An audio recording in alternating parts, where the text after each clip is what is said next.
మాటంటే నా అన్నరు ఒక్క సెకలాయి పలిగింది నా గుండెలో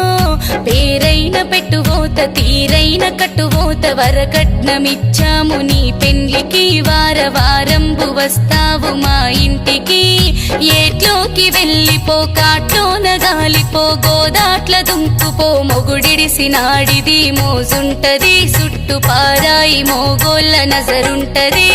పుట్టేడు దుఃఖంతో పుట్టింటికొచ్చిన తిట్టిల్ల గొడుతున్న వదినమ్మవే ఇక నేనెళ్ళిపోతున్న మా ఇంటికి